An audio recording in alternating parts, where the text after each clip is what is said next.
What's going on, guys? Welcome to another Borderlands build video. Now today I'm going to show you a Vex build that doesn't rely on the broken stuff that's going to get fixed in a future update, because this build is strong on its own with no gimmicks. So no crit knife killing things instantly, although you could use it on this build if you wanted to, and no bugged weapons like the infinite stored damage pistol. So let me briefly explain what this build is so you have an idea of what we're getting into here. This is an Elemental Reaper Minion build. Our Reapers are able to hold their own in Vault Hunter 5 mode all by themselves, and deal some alright damage. We are mainly a fire affinity build, but we get bonus buffs when we use any element. So I also have a shock and cryo weapon handy, so I'm ready for any enemy that the game throws at me. Although, our fire damage is so high that even though it deals less damage against armor and shields, you won't really have to switch over for most scenarios. If that sounds cool to you, let's get started.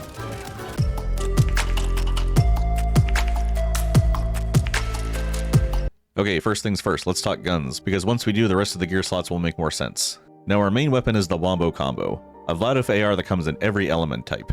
And I would know because I farmed each one, including a shiny one that I used today. Since fire is our main damage type, try to secure a fire Wombo combo. Heck, trade with your friends and grind the boss together. This particular weapon drops from the Gruntubulus boss, seen here at the Ripper Driller site. On top of being a top tier AR, it also shoots out underbarrel rockets for free when you're firing. I think it's one rocket for every 4 or 5 bullets. No need to switch to an underbarrel, this just happens on its own. And real quick, I'll pop up the elemental damage chart now so you can see what's going on against what type of enemy. Even though fire is only really good against HP bars, the rockets help bring down the first armor or shield slot so you can burn their HP if they have that in the way. Our number 2 weapon is another vladoof AR, the Lucian's Flank. And this one also comes in every elemental type. So I'd farm one that's good against either shields or armor, so if you face a particularly tough boss, you have a damage type that's good at dealing damage to it. Mine is cryo, so this is my shield breaker, when the Wombo combo needs some help. This AR always does drop with a second barrel attachment, increasing the fire rate by 75%. So even though the DPS might seem low, with both barrels blazing, you're gonna deal way more damage at the cost of some accuracy. But if you're close enough to the enemy or the enemy is big enough, it's not really a problem. And you can get this rifle for yourself by farming the saddleback at another Ripper site. Third weapon we have is a vladoof purple rarity SMG. Now there's a couple of variants you're going to want to look out for here. I have the taser underbarrel, which destroys shields, so this ends up being my go-to whenever a blue HP bar is in the max. And even though firing at normal is pretty good, I also did pick up a double-barreled cryo version, which is quite good as well. So any elemental double-barrel ones you're going to want to hang on to. I honestly think the purple vladoof SMGs are better than their legendary counterparts. I did farm multiple of each of the 3, and yeah, the purple ones are my favorite. This one's just a world drop, so keep your eyes peeled every time one hits the ground, or just go farm Splash Zone for a couple hours if you want to try to brute force your way into this drop, because he takes like 10 seconds to kill. Our fourth and final weapon is really just a flex slot. We have 3 guns in each affinity already, so you can play around with what you want. You could go for a shotgun or a sniper since it doesn't have a shared ammo pool with the AR SMGs that we already have equipped. So I just like using the Rainbow Vomit for ad clearing. This is the first Jacob's item to make the list, and it's quite strong. The shotgun comes with 3 random element affinities, so if you can get one that's good against, you know, shields, armor, and health at the same time, then you're golden. Just make sure that one of the 3 is incendiary so we get the bonuses from our allotted skills. And this shotgun drops from Leader Willem, which you're going to have to do a side quest first to unlock. Alright, now that we've talked weapons, let's talk about the rest of the gear. Since we have 3/4 of our weapons as vladoof guns, we're going to want a vladoof enhancement. And I was lucky enough to find this particular one.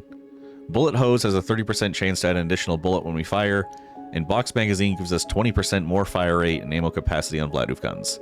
And then my random 2 stats are 25% more gun damage and 50% more magazine capacity, which is why my Wombo combo has over 110 rounds in the magazine. And this one's another random world drop, so just keep your eyes peeled when farming, but honestly find a purple vladoof version to hold you over.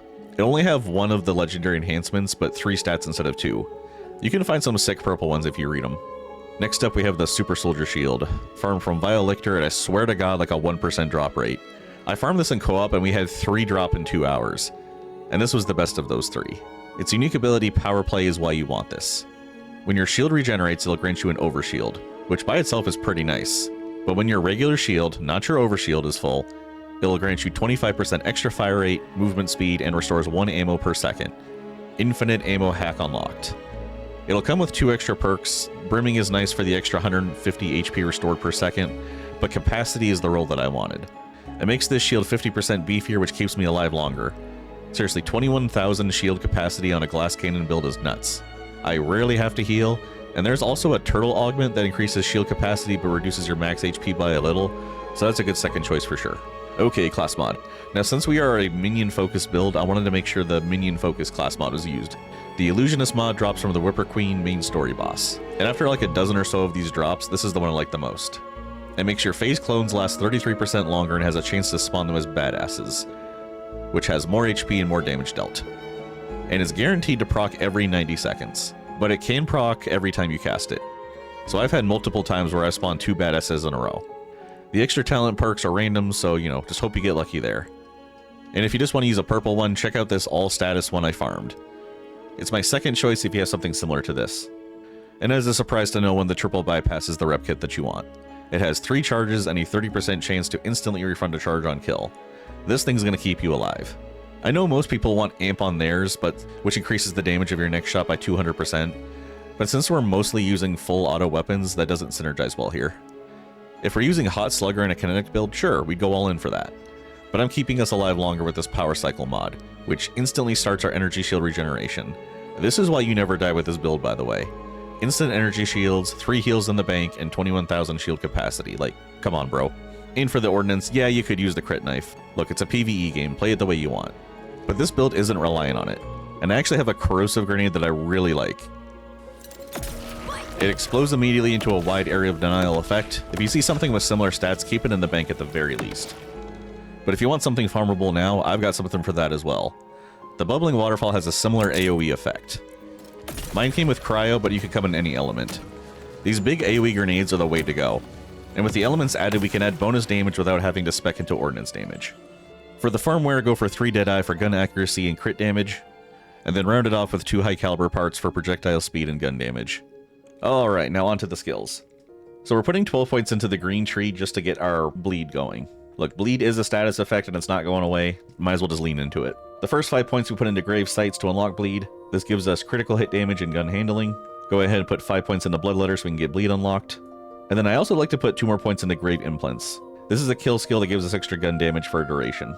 And for the rest of the points, we're going to put them in our minion tree. 5 points into cold iron for gun damage. 5 more points into Portents of Suffering, which gives us an increased status effect damage, which is good for a status effect build. And 5 points into Grave Fiends, which gives us extra damage on a kill. And since we're using Reapers, go ahead and put 1 point into Cursed Blade, just so you can unlock this extra cursed ability. Cursed damage now triggers on minion melee damage and deals increased damage when it's triggered by a critical hit. This is just for our minions. I like to put 5 points into Prismatic Ichor. When Vex and her minions apply a status effect, apply another random status effect chance. And then we're going to put the last points into this middle tree. Burning Entombment is going to increase our incendiary damage, which is why we want an incendiary weapon. At least 1. 5 points into Recurrence. Whenever Vex deals gun damage or melee damage, gain a stack of Recurrence, which increases her minions' gun damage or melee damage. And then the last 5 points we're going to put into Burnt Offering, which gives us 40% more incendiary damage and 30% chance to trigger it faster. And then for the abilities, go ahead and do Hellish Harvest. This gives our Reapers a unique effect where they can spin every 3rd attack and when they spawn, dealing extra damage. And then the Grim Reaper ability, which lets us summon a Grim Reaper, which is going to spawn more Reapers and deal way more damage than a regular Reaper would. And finally, the specializations. No points in Survivor or Runner. What you want to do first is 20 points into Brute to get that gun damage up, and then at least 10 points into Sharpshooter to unlock the Killer tree, and then you're going to want to dump the rest into Killer. I like to put an extra 10 points into Sharpshooter just to get that gun reload speed and accuracy up a little bit more, but I'm definitely going to put the rest of my points in Killer at this point. So 20, 20, the rest. Alright, and that is the build. I am going to show you a couple quick boss fights just to show you more of it in action. Subscribe if you enjoyed, and I'll see you in the next one. Thanks for watching. Peace.